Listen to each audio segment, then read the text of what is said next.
Petugas Satuan Polisi Pamong Praja atau Satpol PP Kota Administrasi Jakarta Barat memasuki satu persatu warung yang diduga menjadi tempat para PSK menyembunyikan diri. Meski menyangkal, petugas Satpol PP tidak menghiraukan kata-kata mereka.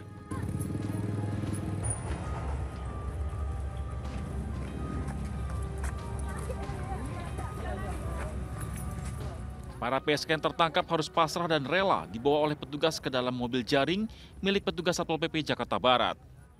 Kami masih menemukan PPKS, dalam hal ini PSK, wilayah Kojan. Ada berapa PSK yang berhasil Ada 14 ya PSK yang kita jangkau ya, dan sudah langsung kita serahkan ke Dinas Sosial untuk mendapatkan pembinaan. Ke-14 pekerja seks komersil ini selanjutnya dibawa ke Panti Sosial Kedoya untuk dibina. Dari Jakarta, Reza Hari Pamungkas, RTV.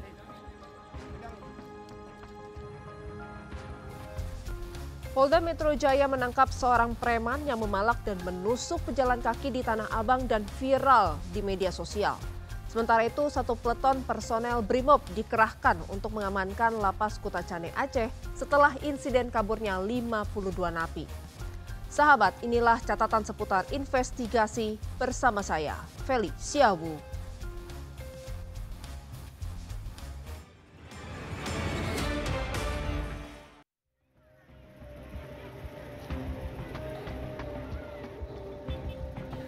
Beginilah suasana sesaat setelah 52 napi Lembaga Pemasyarakatan kelas 2B Kutacane Aceh Tenggara melarikan diri. Sejumlah warga bersama dengan petugas lapas berupaya menangkap beberapa napi.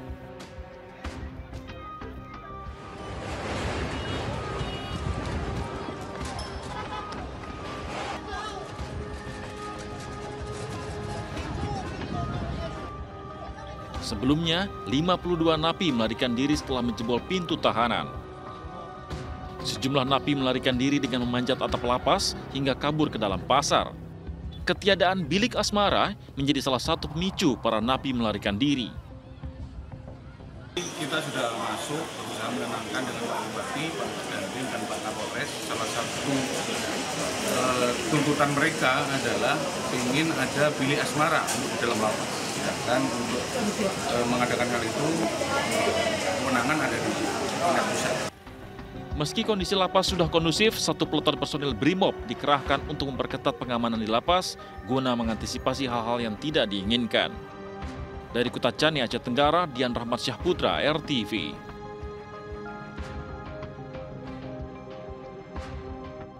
Polda Metro Jaya menangkap seorang preman yang memalak dan menusuk pejalan kaki di Tanah Abang dan viral di media sosial. Pelaku nekat beraksi dalam kondisi mabuk.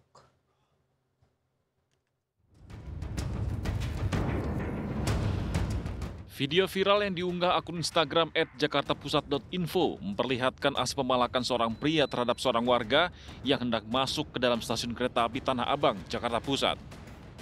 Pelaku memaksa korban menyerahkan sejumlah barang miliknya dan berujung penusukan.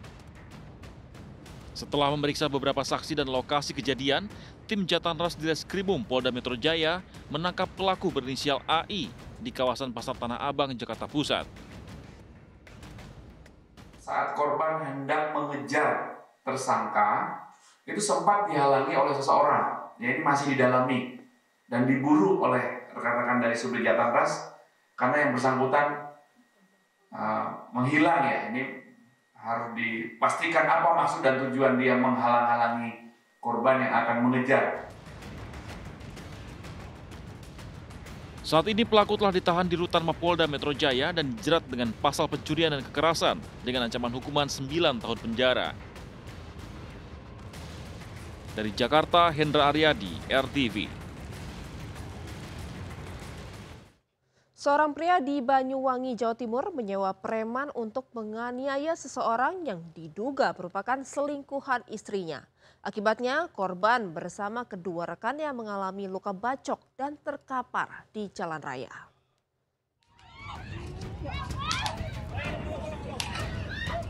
Warga Jalan Gandrung, Kecamatan Giri, Banyuwangi, Jawa Timur digegerkan dengan peristiwa pembacokan terhadap 3 orang yang merupakan warga setempat.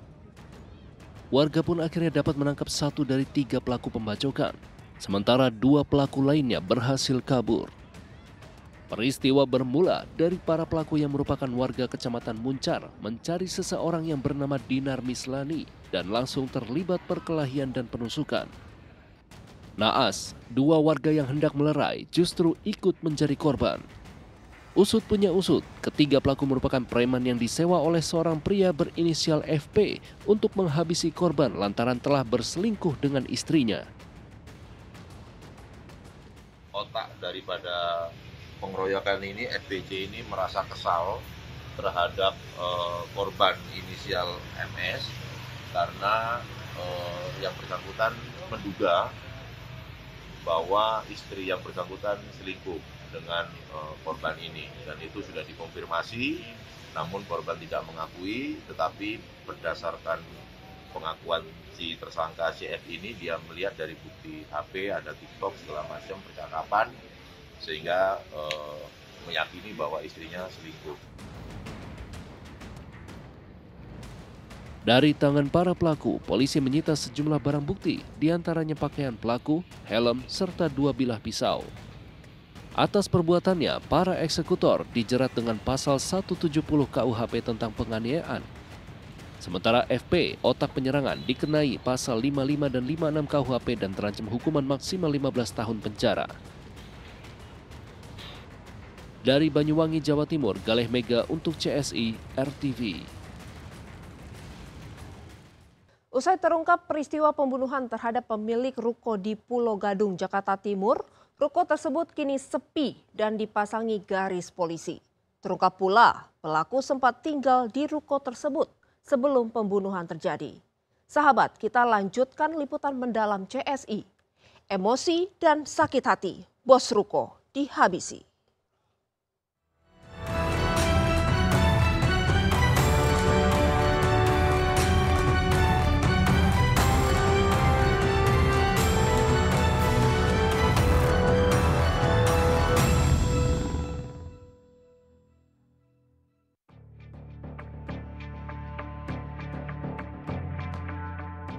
Tak ada yang menyangka, JS, pemilik ruko di Pulau Gadung, Jakarta Timur, dibunuh oleh orang kepercayaannya sendiri, ZA.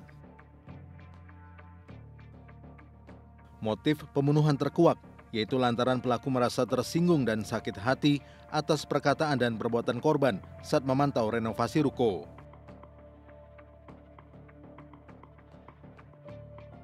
Untuk mengetahui kondisi terkini tempat kejadian perkara, tim liputan RTV pun melakukan penelusuran.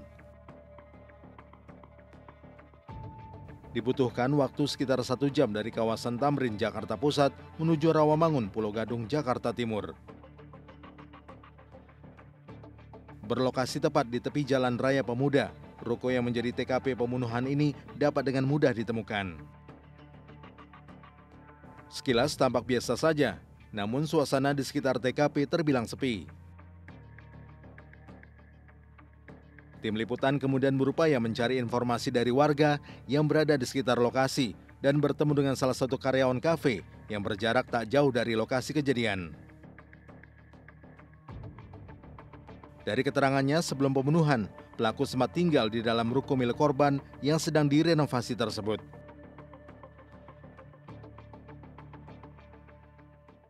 Tapi kalau aku ini sering ngambil air doang nih di sini tuh tukang sempat tinggal di sini kak orang itu, ada gudang kecil. Kan di sini samping ini kan ada gudang kecil. Itu di situ pernah tinggal orang itu hampir 2 bulan lebih lah tinggal di situ. Tapi nggak pernah interaksi sama abang-abang yang di sini? Jarang lah, nggak pernah lah. Paling cuma bilang, bang izin ambil air, udah ambil aja.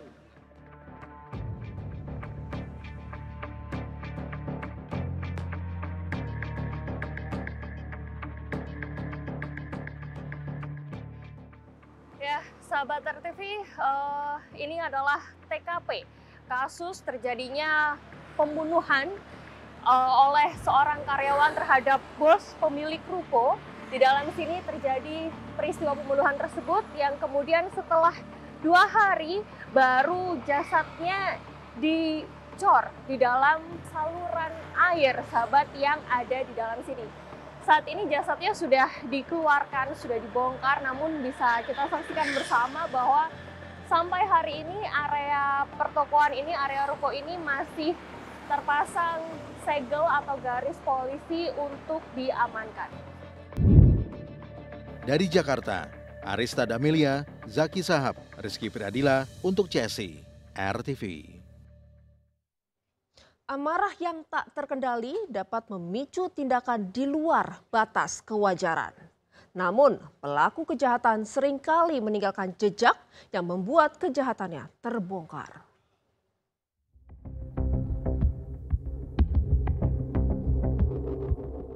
Kasus pembunuhan JS yang dilakukan oleh ZA menggemparkan publik. Berawal dari cekcok hingga timbul rasa sakit hati, ZA menghabisi nyawa pria parubaya itu dan mengecornya di saluran air ruko. Melihat kasus pembunuhan ini, kriminolog Universitas Budi Luhur Untung Suwarman mengungkapkan bahwa rasa sakit hati yang tidak dikelola dengan baik dapat memicu tindakan yang berbahaya. Ya, salah satu faktor penyebab orang melakukan kejahatan, apalagi sampai yang namanya pembunuhan, itu diantaranya yang paling banyak itu sakit hati, cemburu, kecewa. Bisa jadi meskipun dia orang kepercayaan, bisa jadi dia sudah mempunyai rasa dendam atau sakit hati yang lama. Artinya perlakuan daripada korban sebelum terjadinya pembunuhan atau penganiayaan itu mungkin sudah ada faktor-faktor lain, sehingga itu hanya trigger saja pada saat itu.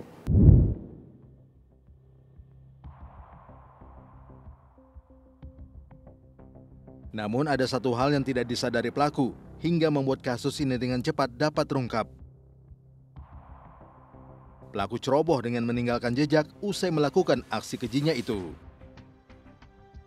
Sebenarnya dia dalam tanda petik dia sudah berhasil gitu ya, berhasil menghilangkan atau membunuh orang, tapi dia tidak sadar ketika ada hal-hal lain yang sebenarnya mengawasi dia. Misalnya ada CCTV atau mungkin ada keluarganya yang mencari dia, atau mungkin dia memindahkan mutasi uang yang dimiliki oleh korban misalnya, sehingga dia mudah diketahui. Nah, itu kan di luar nalar, di luar kemampuan berpikir dia, sehingga dia akan mudah diketahui gitu.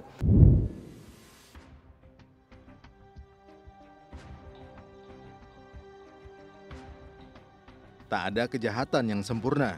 Sepandai-pandainya tupai melompat, pasti akan jatuh juga. Itu pula yang dialami ZA. Akibat emosi sesaat, membuat dirinya terjerumus ke jalan yang sesat. Dan kini, ia harus menanggung atas segala perbuatannya. Dari Jakarta, Arista Damelia, Zaki Sahab, Rizky Priadila untuk CSI RTV. Berkendara dengan selamat di jalan raya tidak hanya membutuhkan keahlian, namun juga kewaspadaan dan kepatuhan lalu lintas. Berikut tips dari Brigadir Susan agar Anda terhindar dari maut di jalan raya. Halo sahabat RTV, pelanggaran lalu lintas terjadi hampir setiap hari. Dan pada hari ini ada pelanggaran apa yang sudah terekam? Mari kita saksikan bersama videonya. Nah kan? Panik nggak? Panik nggak? Panik lah, masa enggak? Sabar dong Pak, Bu, mau kemana sih? Dikit aja, bentar aja, kenapa sih? Ngeyel aja terobos palang pintu yang sudah tertutup. Kan bahaya, gini nih jadinya bapak-bapak, ibu-ibu. Apa nggak ingat keluarganya ya di rumah? Apa gimana? Aduh pusing, buru-buru banget sih, bikin geram deh. Sudah terobos, jatuh pula nih. Aduh, pusing. Nah sahabat RTV, Undang-Undang Nomor 22 Tahun 2009 tentang Lalu Lintas dan Angkutan Jalan pada pasal 114, pengendara yang melintas perlintasan sebidang wajib berhenti saat sinyal berbunyi atau palang pintu tertutup dan mendahulukan kereta api. Pengemudi yang melanggar aturan perlintasan sebidang dapat dikenai sanksi atau denda maksimal Rp750.000 atau pidana kurungan 3 bulan penjara. Nah, masih mau terobos nggak? Awas aja tuh, bahaya sahabat. Nah, demikian informasi dan tips dari Brigadir Susan. Sampai jumpa.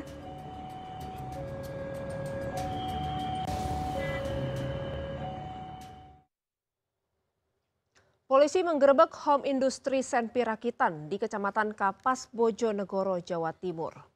3 orang yang diamankan mengaku bahwa hasil karya mereka kerap diselundupkan untuk kelompok kriminal bersenjata di Papua.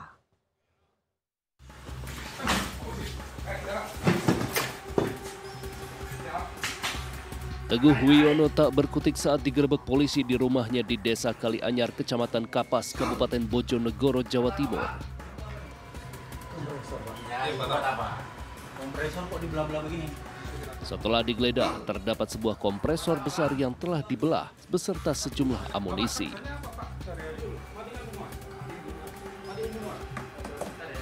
Sini dulu.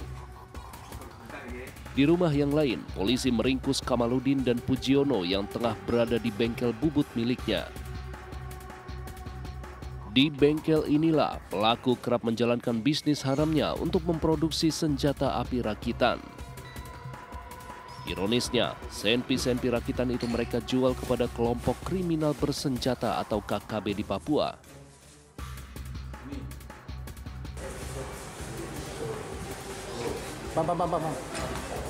Penangkapan 3 tersangka ini merupakan pengembangan dari tertangkapnya Yuni Enumbi dan Eko Sugiono, 2 pecatan TNI yang berperan sebagai pemberi dana dan pemasok senpi ilegal pada 6 Maret lalu. Tentunya ada pesanan dulu dari Papua, tadi yang disampaikan oleh Saudara Eko maupun Saudara Yuni. Saudara Yuni itu sendiri juga pernah sampai ke Bojonegoro untuk melihat lokasi pembuatan untuk senjata ini. 1 kali transaksi kurang lebih 1,3 M.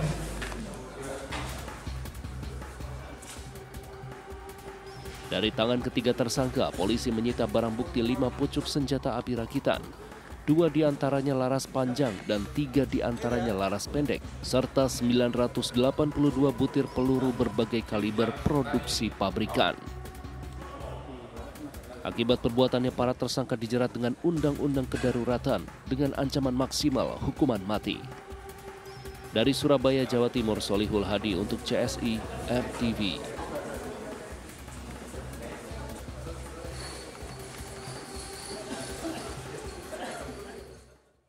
Kejahatan selalu ada di sekitar kita dan kewaspadaan menjadi satu-satunya cara menghindarkan diri dari bahaya. Saksikan catatan seputar investigasi setiap Senin hingga Jumat pukul 23.00 waktu Indonesia Barat. Dan jangan lupa subscribe akun YouTube Catatan Seputar Investigasi untuk mendapatkan informasi kriminal lainnya. Saya Felicia Bu, terima kasih dan sampai jumpa.